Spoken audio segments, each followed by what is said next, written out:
When a student steps on the campus of a university, the history of that university becomes their history.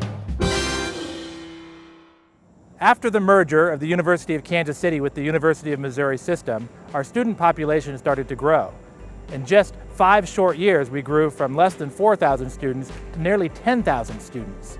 The campus was overrun with students. We needed classroom space immediately, and so the curators of the university approved the building of a giant classroom building on the quad.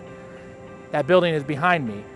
It started in 1968, it was completed in 1971. It was originally called the Haig Hall Annex. And if it looks like a building that's crammed into a tiny space, that's exactly what it is. And if you feel that the architecture of the building doesn't match the rest of the campus, you're not alone.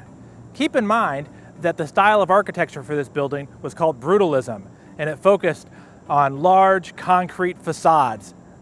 Now, the designer of this building had the nerve to say that the speckled concrete exterior of the building matched well with the existing infrastructure of the university. I'll let you be the judge of that.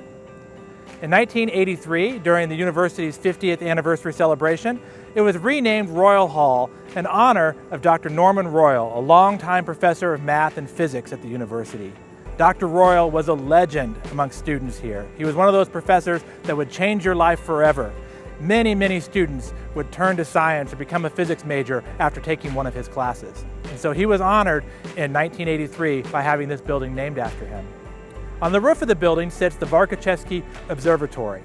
Stanley Warszawski was a local astronomer who built a giant telescope in his backyard, and it was his dream to share his telescope with the world.